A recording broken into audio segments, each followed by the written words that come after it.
In the last decades of the 1800s, in a cramped 12-block neighborhood near the center of San Francisco, there existed a profession that had no equivalent anywhere else in America. The men who practiced it were called buhaudoi, a phrase usually translated as hatchet sons. They were salaried soldiers. They dressed like everyone else, walked the same packed alleys as everyone else, and blended into the crowds of Chinatown until the moment someone pointed them at a target. Then they killed that target, often in daylight, often in front of witnesses, and vanished into doorways and passages that no policeman in the city could follow them through. The men who paid their salaries ran organizations called tongs. The word itself is harmless. It simply means hall or gathering place, and that's what makes this story dark in a way that goes beyond the blood on the cobblestones, because the tongs did not begin as murder syndicates. They began as something close to noble, sworn brotherhoods, mutual aid societies, protection for immigrants whom the laws of California and the United States had explicitly refused to protect.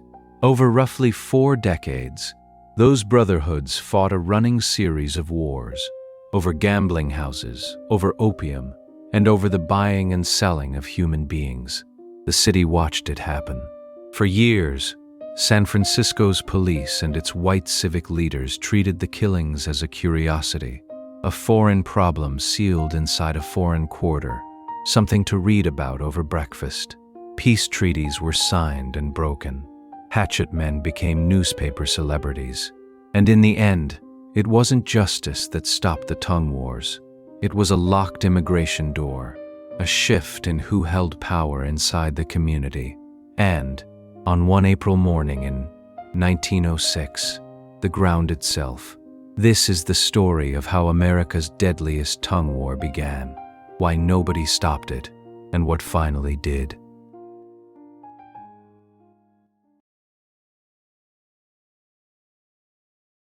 To understand how a mutual aid society becomes an army, you have to start with why anyone needed protection in the first place. In 1848, gold was found in the foothills east of San Francisco, and word of it crossed the Pacific. In the villages of southern China, a region battered in those years by rebellion, famine, and collapse, California acquired a name, Gold Mountain. Young men borrowed passage money, boarded ships, and crossed an ocean with a plan that was almost always the same. Work hard, send money home, return rich. Very few of them intended to stay. Almost none of them intended to die in an alley with a hatchet in their back. They came by the thousands, and then by the tens of thousands. They mined the gold fields, and when white miners drove them off the richest claims, they reworked the tailings other men had abandoned. They laundered clothes, cooked food, drained swamps, planted fields. And in the 1860s, they did the job that made the modern American West possible. They carved the western half of the Transcontinental Railroad through the Sierra Nevada, hanging off granite cliffs, tunneling through snowpack, dying in numbers that no one on the payroll side bothered to record precisely. What they got in return was a legal system built to exclude them. California taxed foreign miners in ways aimed squarely at the Chinese. Local ordinances harassed their laundries, their housing, even the way they wore their hair. And in 1854, the Supreme Court of California handed down a decision that shaped everything that follows in this story. It ruled that Chinese witnesses could not testify against white men in court. Think about what that meant in practice. A white man could rob a Chinese miner, beat him, burn his camp, kill him, and unless a white witness volunteered to speak, the courts were simply closed. The law of the land had announced, in writing, that these men were on their own, so they built their own institutions, because no one else would. In San Francisco, the port where nearly everyone landed, immigrants organized themselves by home district and clan. These district associations pooled money, greeted new arrivals at the docks, arranged jobs and lodging, shipped the bones of the dead back to their home villages, and mediated disputes. The most powerful of them eventually federated into an umbrella body that Americans came to call the Chinese Six Companies, the closest thing Chinatown had to a government run by established merchants who wanted order, commerce, and quiet. But the district associations had a built-in flaw.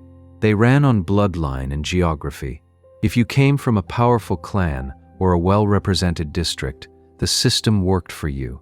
If you came from a small village, a weak family, a despised surname, you had no leverage, no patron, no seat at the table. The official structure of Chinatown protected its insiders. It had nothing for the men at the bottom. And Chinatown had a lot of men at the bottom. That word, men, matters more here than almost anything else. American law worked deliberately to keep Chinese women out. An 1875 federal act aimed at excluding Chinese women on the presumption that they were being imported for prostitution meant that almost none could enter legally at all. The result was a neighborhood that was overwhelmingly, unnaturally male. A city of bachelors, most of them married men, in fact, with wives an ocean away they might not see again for decades, if ever. Picture that neighborhood honestly, for a moment. Thousands upon thousands of young men jammed into a few dozen acres of boarding houses and basement bunks, working brutal hours for wages, a fraction of what white labor earned, barred from the courts, barred from citizenship, mocked in the newspapers, stoned in the streets outside their own quarter. No families, no futures they could see. Whatever loneliness and anger and appetite built up in those rooms, it had nowhere to go. Somebody was going to organize it. Somebody was going to sell it what it wanted. And somebody was going to get rich doing both. The Tongs stepped into that vacuum. They drew on an old model from home.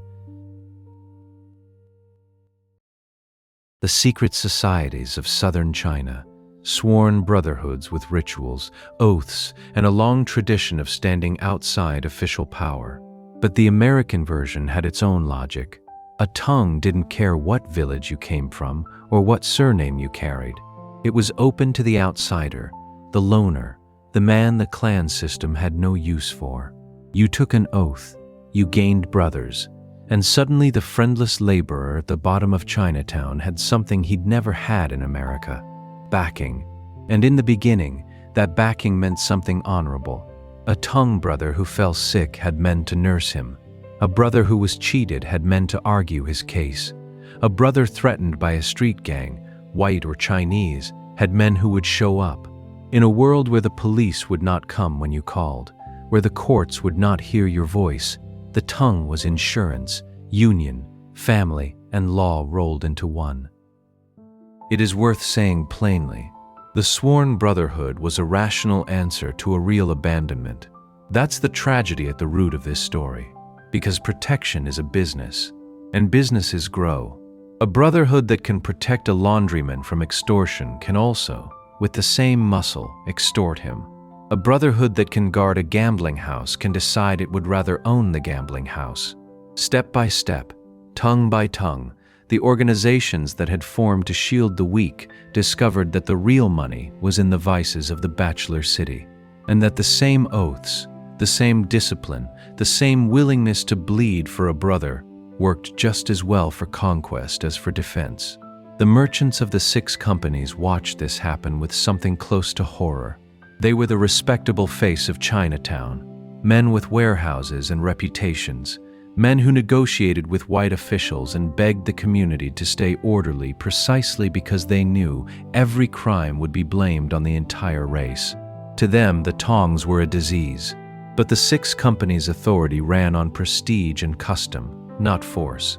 The Tongs had the force, and in any territory where law is absent, force wins the argument. New Tongs multiplied, and the fault lines between them hardened. Some stayed closer to their benevolent roots. Others gave themselves over entirely to the trade in vice.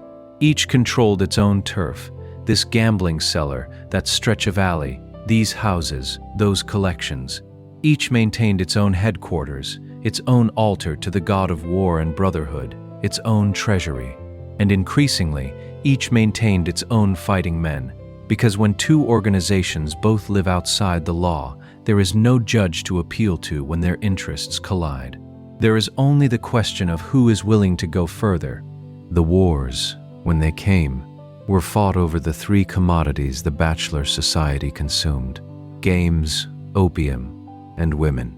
It's easy from a distance to file those three things together under vice and move on.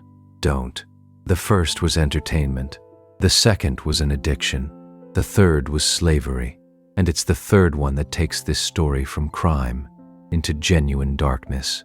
Because the deadliest fights, the feuds that filled coffins for decades, were fought substantially over the ownership of human beings. Start with the games, because everyone played. Behind unmarked doors and down basement stairs, Chinatown ran gambling houses by the dozen.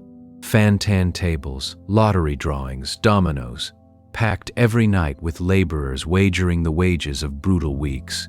One narrow lane became so dense with gambling dens that it was known simply as the Street of the Gamblers. For an exhausted man with no family on this side of the ocean, the lottery ticket was the one door in Chinatown that opened, even in imagination, onto a different life. The Tongs sold that dream, taxed it, guarded it, and fought over it. Opium was the second pillar. It came through the port legally at first, taxed like any import, and it was smoked in dens ranging from silk-lined parlors to bare cellar bunks. The newspapers loved to shudder at it, conveniently forgetting who had forced opium into China in the first place, and forgetting too the white San Franciscans who found their own way to the pipes. When the law finally turned against the drug, the trade didn't die. It went underground, prices rose, and the Tongs, already organized, already armed, already outside the law, were perfectly positioned to run the smuggling. Every ban made them richer, but the third trade is the one that should keep you up at night. In a quarter that was almost entirely male, women themselves became the most valuable contraband in Chinatown. Girls, many of them children, were bought or kidnapped in China, sometimes sold by starving families who were promised their daughters would be servants or brides. They were coached to recite false identities to immigration inspectors, landed at the docks, and delivered to their owners. Some became household slaves. Many were forced into brothels. They were bought and sold with contracts, like cargo, in an American city, decades after the Civil War had supposedly settled the question of whether a human being could be property. There was a hierarchy even inside that hell. A few women were installed in upstairs parlors as prized companions for wealthy men. The unluckiest were locked into street-level cribs, barred, closet-sized rooms facing the alleys, and used up. When they became sick, they were discarded. It was, by every account that survives, a machine for destroying human beings, and it was immensely profitable. And because it was profitable, the Tongs guarded it with everything they had. A single stolen woman could set off a feud. Indeed, the story handed down about one of the earliest Tong battles in San Francisco says exactly that. 2 brotherhoods, one woman claimed by both, a formal challenge, and blood in a Chinatown alley. The enslaved women were not entirely without allies. On the edge of the quarter, Protestant missionaries ran rescue homes, and the most famous of them, a Presbyterian mission on the slope of Sacramento Street, led for decades by a Scottish-born woman named Donaldina Cameron, raided brothels with sympathetic policemen, pulled girls out through windows and over rooftops, hid them from Tong lawyers who arrived waving writs, and made herself so hated by the traffickers that they called her the White Devil. Her rescues saved hundreds. They also, on more than one occasion, cost a Tong an asset it had paid heavily for, which meant the war over women was never only between Tongs. Here is what the whole economy amounted to. Gambling, opium, and enslaved women generated enormous, untaxed, unpoliced revenue in a territory with no functioning law. The organizations collecting that revenue were sworn brotherhoods with private armies, bound by oaths that made retreat a disgrace. Every boundary between them, every alley, every table, every woman, was a border between rival states. and when a border dispute broke out between states that recognize no higher court, there has only ever been one way it gets settled.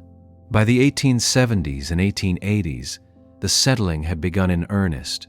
An insult in a gambling den, a defector sheltered by a rival hall, a woman spirited from one house to another, and the notices would go up on the walls of Chinatown, red paper declaring that a state of war existed between this tongue and that one. Residents read them the way other cities read weather warnings. Shopkeepers shuttered early, the alleys emptied, and the fighting men went to work. The Boo-How Doi were the professionals of these wars, and it's worth understanding what that word professional meant. These weren't hotheads settling personal scores.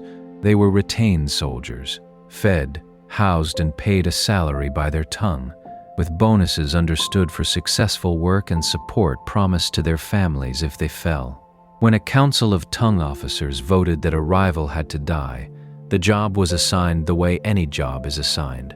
The man who took it was expected to carry it out regardless of risk, and to keep his mouth shut regardless of consequence.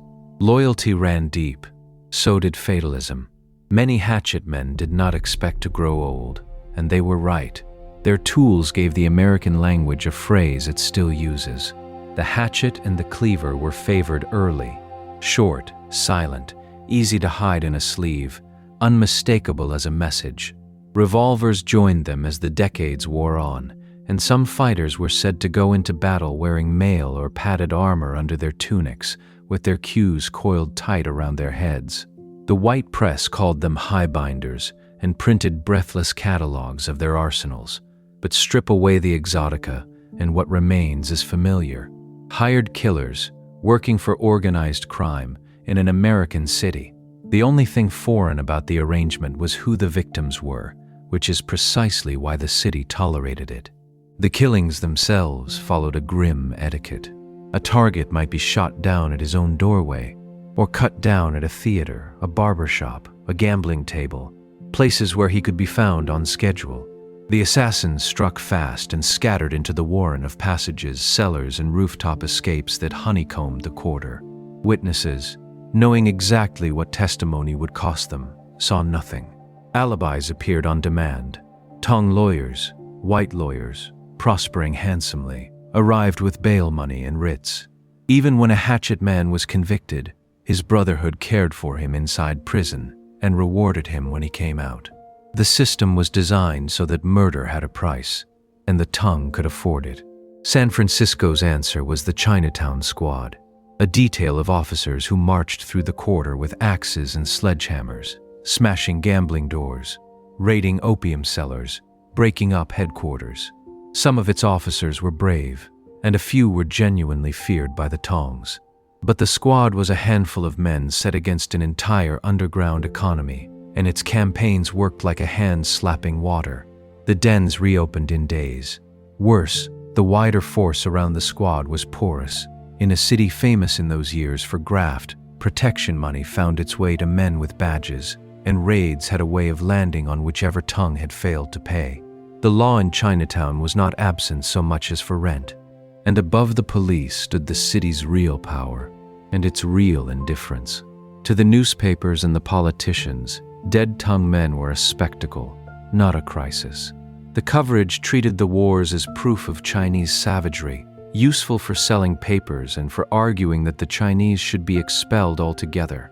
What it almost never asked was the obvious question: what did anyone expect? The same city fathers wringing their hands over highbinder outrages presided over the legal architecture, the testimony ban, the exclusion laws, the ghetto boundaries that made Chinatown ungovernable by anything but tongs. They had built a lawless box, and they professed astonishment at what lawlessness looked like. No figure captures the era like the man the newspapers called Little Pete. His name was Feng Jing Toi, and he was the closest thing the tongue world had to a celebrity, a wealthy manufacturer on his public face, a gambling and racket boss beneath it, famous for his fine clothes, his bodyguards, and his supposed untouchability. He had survived attempts on his life. he took elaborate precautions. In January 1897, he let his guard down long enough to sit in a barbershop chair on Washington Street. Gunmen walked in and shot him where he sat. His killers were never punished for it. His funeral was one of the largest spectacle processions Chinatown had ever staged, and white San Francisco turned out to gawk at it like a parade. That's the detail worth sitting with, the gawking. Thousands of spectators, jostling for a view of a murdered man's coffin, treating the deadliest gang war in America as free theater. Somewhere in the crowd noise of that funeral, you can hear the whole moral bargain of the era. The city had decided these deaths didn't count, and decisions like that always collect interest. Because the violence was bad for nearly everyone, there were always men trying to stop it. The merchants of the 6 companies pressed constantly for peace. Every war closed shops, froze trade, and fed the politicians calling for Chinatown's destruction. The Chinese consulate leaned on Tong leaders with threats reaching back to their families standing at home. Clergymen, mission workers, and the occasional police commander added their weight, and periodically it worked. The warring Tongs would be herded to a table. Terms would be argued out, compensation paid, territories drawn, offenses formally forgiven, and a treaty would be signed and posted, sometimes with a banquet to seal it. It's a remarkable image when you stop on it. Peace treaties, with articles and signatures, negotiated between private armies inside an American city, because the actual government had left a vacuum where the law was supposed to be.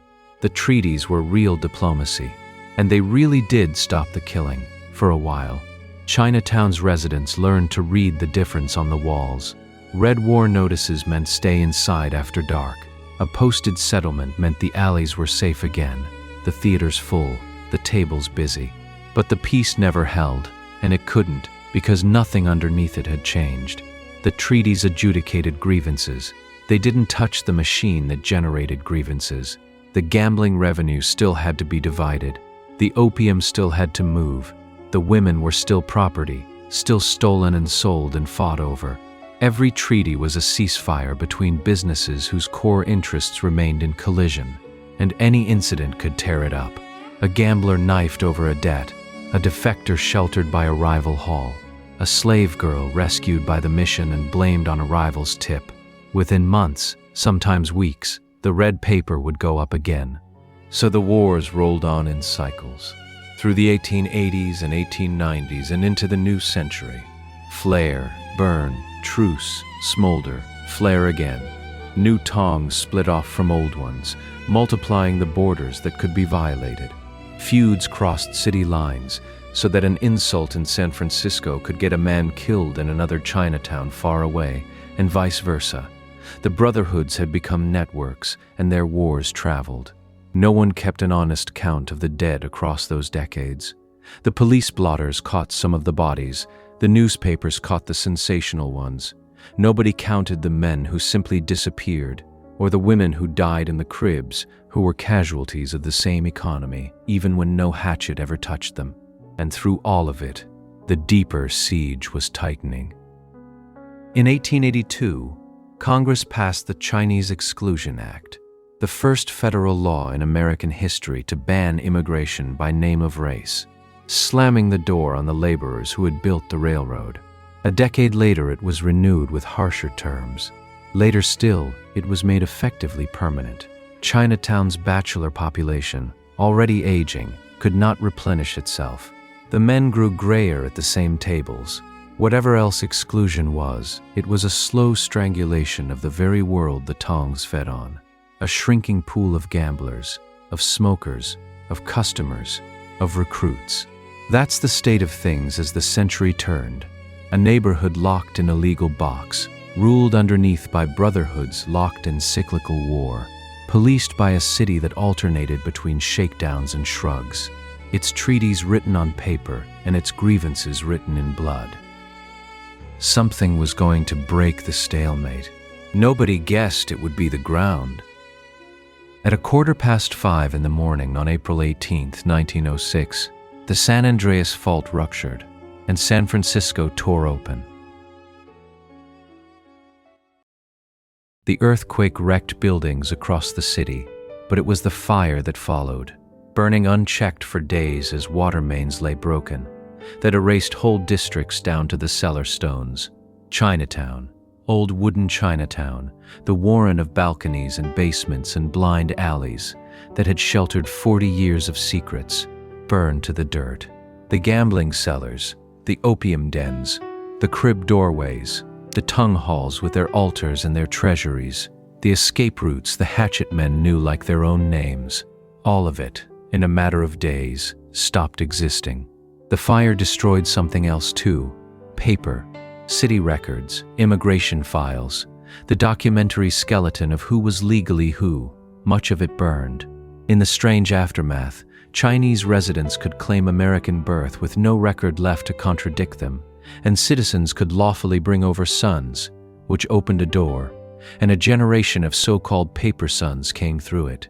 It is one of history's stranger ironies.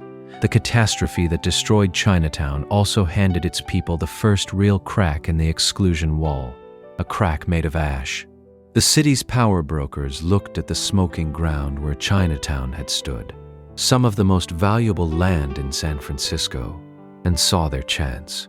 Almost immediately came a scheme to seize the site and banish the Chinese to the mudflats at the city's southern edge.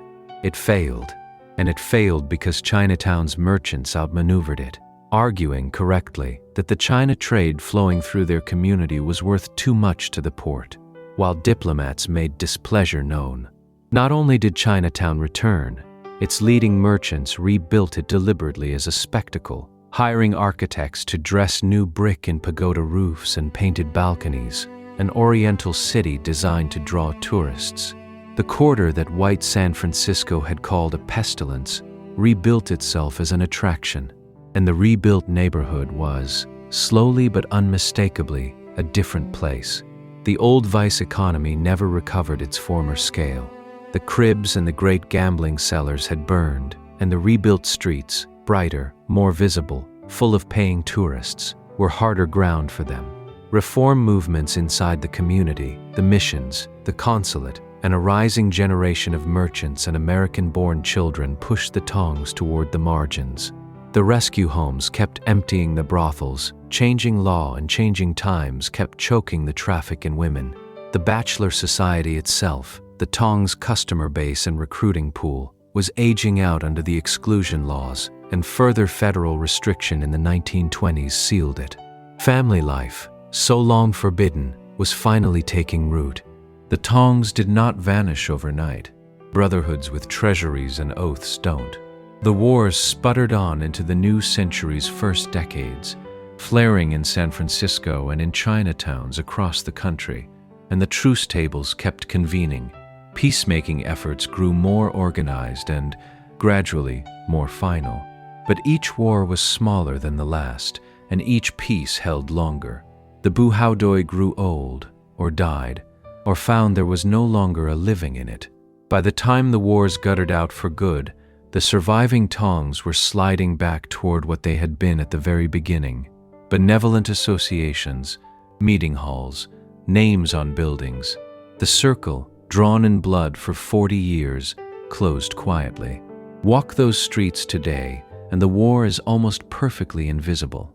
Grant Avenue, DuPont Street in the old days, sells souvenirs under the painted balconies the merchants built to charm tourists after the fire.